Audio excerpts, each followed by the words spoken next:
We've been living in Panama City, Panama for a month, and we wanted to share with you things you need to know before you visit.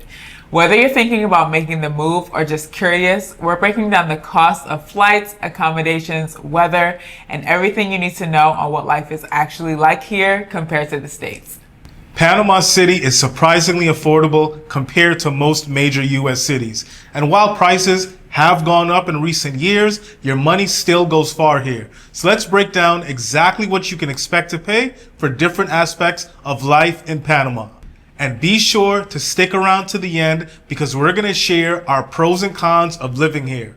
There are some amazing pros for retirees and digital nomads, so you're going to want to stick around to hear about them.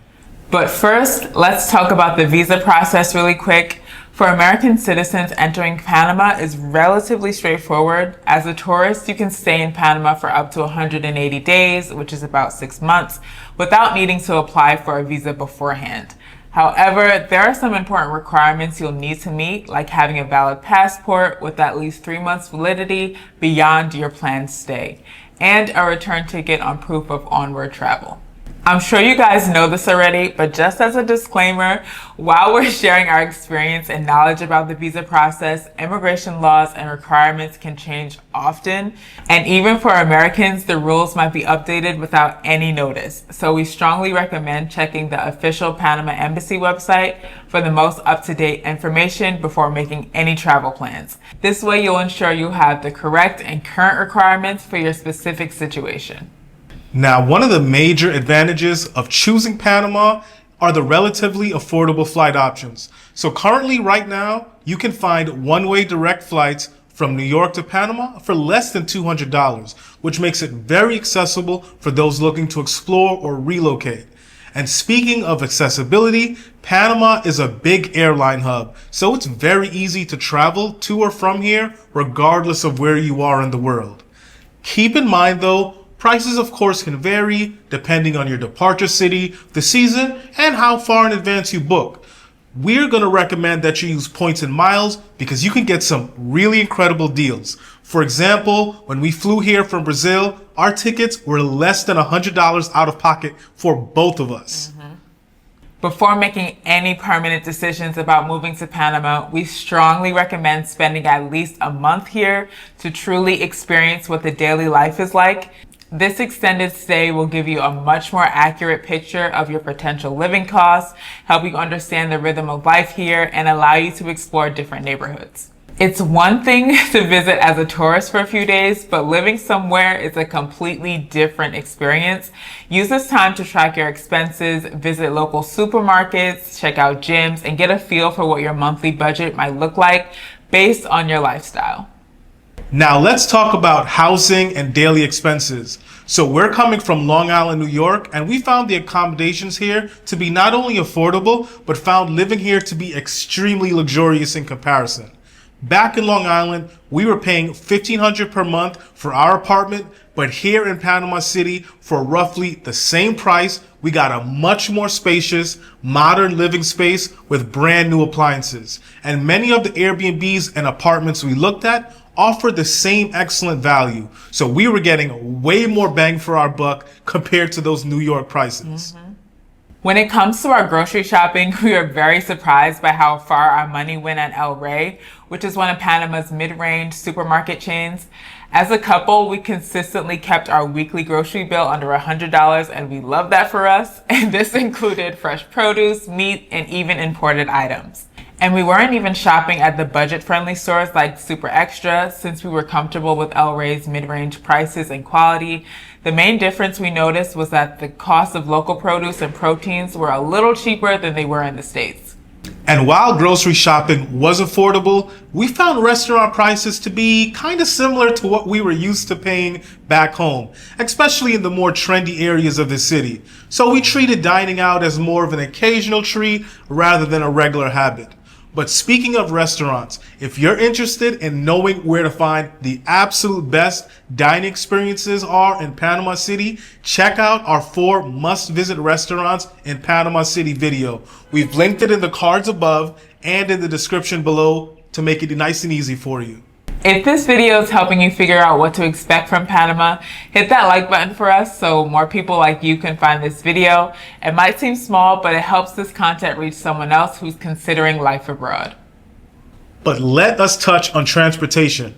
So Uber is highly reliable in Panama City, with rides typically costing between $3 to $4, depending on the distance. The app works exactly like it does in the States, and drivers are generally professional and prompt. We also found in Panama, at least the areas that we were in, to be walkable as well, which is a major plus since we often chose to walk to nearby destinations. It's such a great way to explore the city and get a little exercise in at the same time. We need all the help we can get. But we have to talk about the weather in Panama. There are basically 2 seasons here. The temperature remains fairly consistent year round, but what really sets these seasons apart is the rainfall and the humidity. During the dry season, which is December to April, Panama experiences beautiful weather with temperatures between 75 and 85 degrees. Perfect. This is also peak season, so you can expect everything to be more crowded and accommodations to be more pricey. But there's endless sunshine and clear skies and comfortable humidity levels, so you just gotta pick your battles. Now, the rainy season is going to bring a little bit of a different vibe to Panama. I will say, though, that the rain isn't constant, but you can expect some heavy pours in the afternoon that'll last a couple hours, and you're still going to get some sunny mornings. The humidity is going to be higher during this time as well, and we actually visited during Panama's rainy season, and it didn't bother us too much, but you're definitely going to want to make sure you have an umbrella. It's a must. Yeah. If you're considering moving to Panama, don't let the term rainy season scare you off. I highly recommend experiencing the rainy season firsthand. It's actually one of Panama's best kept secrets. You're going to find significantly better deals on rentals and flights during this time, which means more money in your pocket, not to mention way less tourists around, giving you a more authentic feel on what daily life is like in Panama. Now, what you're going to find about one of the more convenient aspects of living in Panama is that Panama's monetary system uses both the US dollar and the Panamanian balboa as official currency, with the two being used interchangeably at a 1-to-1 exchange rate. That means if you're coming from the US, you won't need to worry about the currency exchange. Your US dollars will work perfectly fine all throughout the country. The balboa only exists in coin form, while paper bills are exclusively US dollars. So for our first-time travelers here, it's important to note that while credit cards are widely accepted in Panama City, especially in the tourist areas, restaurants, and major stores, it's still wise to make sure you have some cash on you. Some smaller vendors, taxi drivers, and local markets, they might only accept cash, so the small bills will come in handy. We're going to continue to recommend getting a Charles Schwab investor checking account so that when you get cash from the ATM, your fees are going to get reimbursed at the end of the month. It's our #1 travel tip. It's made life so much easier not having to worry about how we're going to get cash when we need it. But now that we've covered the basics of what it takes to get here and settle in, let's dive into what we consider to be the biggest advantages and challenges of living in Panama City.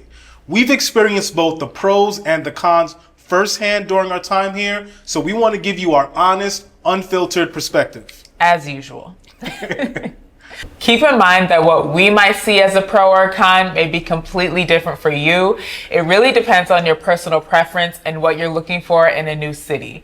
Starting with the cons first, but don't worry, there aren't too many. This one can be a pro or a con, but there is a slight language barrier in Panama. It's not as bad as other Central American countries, but knowing some Spanish will absolutely come in handy. And traffic in Panama is notoriously bad. So on our arrival, what was supposed to be just a 20 to 30 minute drive from the airport to our Airbnb turned into a 2-hour ride. The gridlock was so bad that we ended up just getting out and walking the last mile or so with our suitcases. It would have taken our driver at least another half hour to finally get us to our destination. And the honking during rush hour is ridiculous. We lived very close to a main street in Panama City, and we always knew when it was getting close to rush hour because there was a buildup of non-stop honking, like no lie. It was so ridiculous, and it just made me realize that the city life is just not for me.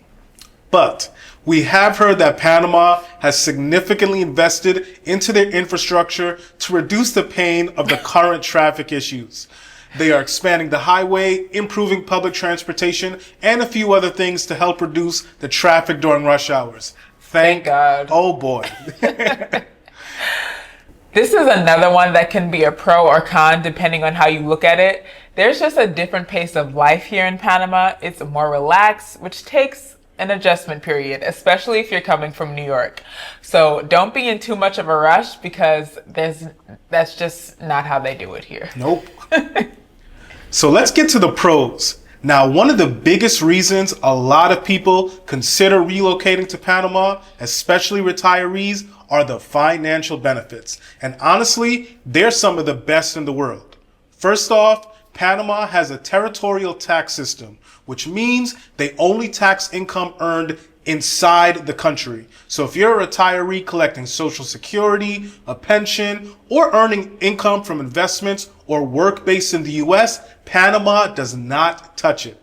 You're still going to need to file taxes with the US like normal, but Panama doesn't double dip. That alone is going to make a big difference if you're trying to stretch your income. But it gets even better if you're retiring here. Panama's visa program is one of the most retiree-friendly systems out there. As long as you have a guaranteed lifetime income of at least $1,000 per month, you qualify for permanent residency. And with that visa, you get access to a huge list of discounts that we'll just put on the screen.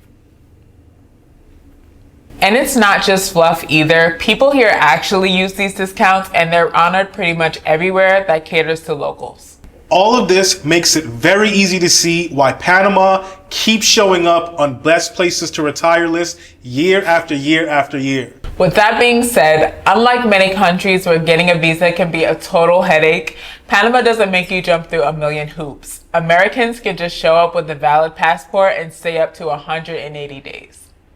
So we were touching on this earlier. Panama's airport connectivity, let me tell you, it is seriously a game changer. Since Panama is right in the middle of the Americas, it's the perfect hub for catching flights anywhere. Their international airport is like this massive connecting point that's going to link North America, South America, Europe, and even parts of Asia. We're talking direct flights to major cities all over the world. This makes traveling so much easier. Like, you can hop on a direct flight to Miami in about 3 hours or head straight to cities like Madrid, Amsterdam, or even Istanbul. And because Copa Airlines has its hub here, you've got tons of options for flying all over Latin America without those annoying layovers. And honestly, it's perfect if you love to travel or if you need to visit family or friends back home regularly. And money is obviously very important, so the convenience of using US dollars in Panama cannot be overstated. As Americans living abroad, we found it so refreshing to not have to constantly calculate exchange rates or worrying about losing money on currency conversions. Yeah, there's no need to exchange money at the airport, monitor fluctuating exchanging rates, or keep a currency converter app handy. Whether you're grocery shopping, dining out, or paying rent, you can use the same familiar bills you've always been used to back home. This seamless transition makes managing your finances much simpler and helps you maintain a clear understanding of your spending without the mental math that usually comes with international living. And another pro that we really enjoyed being here in Panama was that it's very modern and developed, especially in Panama City. It's easy to get around, Ubers are affordable, and you can get anywhere for just a couple of bucks. Coming from New York, one thing we absolutely loved about Panama City is how diverse it is. Walking down the street feels just like being back at home because you'll see people from all walks of life living their best life here. There's just an amazing mix of Latin Americans, Caribbean, Asians, European cultures, and it just works. And it's not just about seeing different faces. This diversity shows up everywhere, from the incredible food scene to the music you hear in the streets. As New Yorkers who feel most at home in multicultural environments, living in Panama felt very familiar because of this. And one of my favorite things always to talk about is the food. And one thing about living in Panama, you can rest assured that you're going to be eating very well. There are so many delicious restaurants, and because it's just a melting pot of Latin America and Caribbean people, there are so many cuisines and flavorful options to choose from. Don't forget, we have a video about some great restaurant options to choose when you come here. And last but not least, this is obviously very important. We felt very safe in Panama City, especially as Black Americans. Panama is very diverse, so you'll see all kinds of people here, like I mentioned earlier. You can just be yourself, dress however you want to. Obviously, if you're super exposed, as I'm talking to women, like if you're super exposed, you're obviously going to get some looks, but it's very free. You can be and look however you want here, so that's nice. It's a big plus. Yeah. So living in Panama City is an incredible experience if you're ready for a change. You can get the benefits of a modern city with that tropical vibe, and your dollars are going to stretch much further here. Drop your questions in the comments below, and do not forget to like and subscribe so that we know to continue to make more content like this. Before you go, if you want to see exactly what groceries cost in Panama City and get a tour of our beautiful Airbnb apartment, check out our detailed cost breakdown video right here. I've linked it in the cards above and in the description below. You'll get to see the real prices of local supermarkets and what kind of accommodation you can expect. As always, thank you guys for watching, and we'll see you in the next video.